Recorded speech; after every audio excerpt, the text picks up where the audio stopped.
my name is Rachel Ralston, and I'm very excited to share this topic with you today because it is very personal and, in my opinion, very engaging.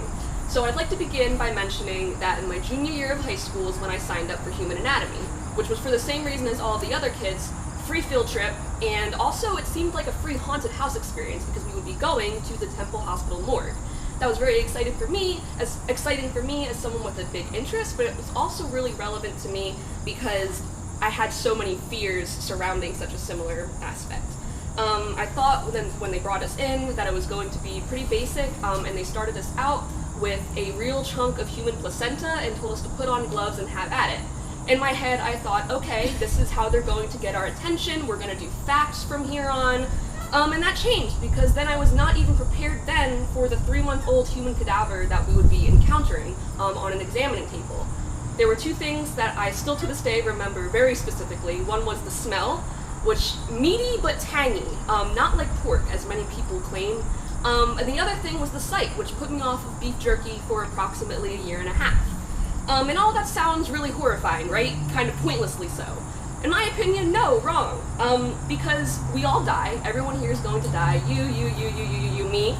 And the fact that that's inevitable is something that we don't like to encounter as human beings.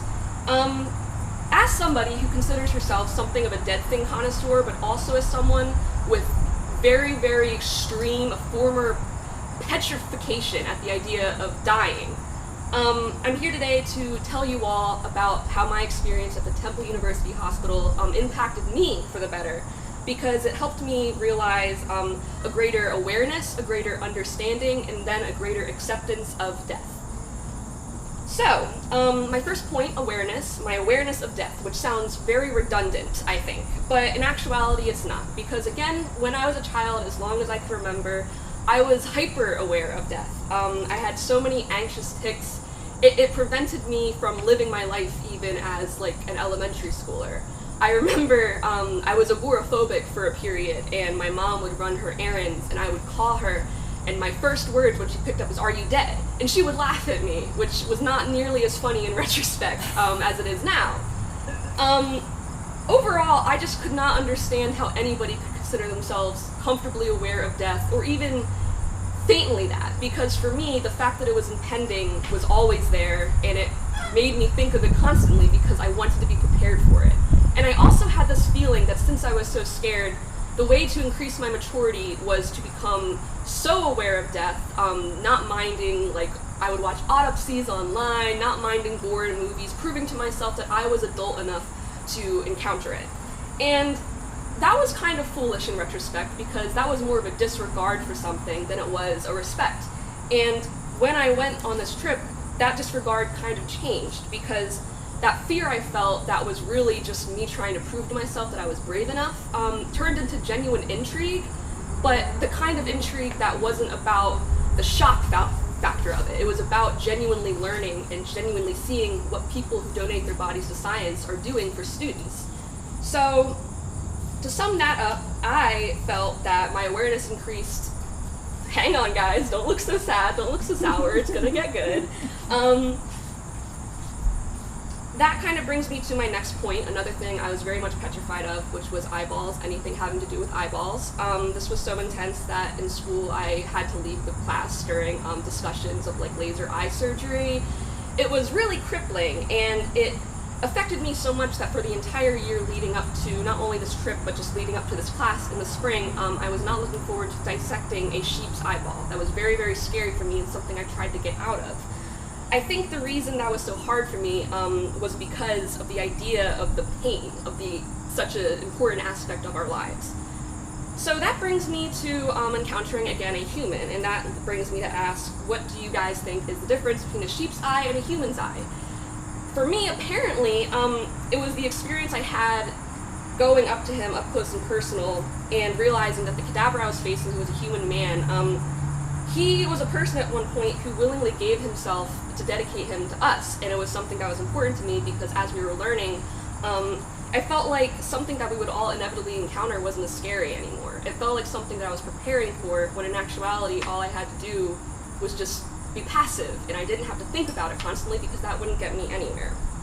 So that brings me to my final point, which is acceptance, and this is really only relevant or meaningful in the context of my own mental health, which was poor, as you could probably imagine, but really what it came down to is that I was striving for perfection I couldn't achieve, and I was very scared of the idea that I wouldn't be prepared for when I would die.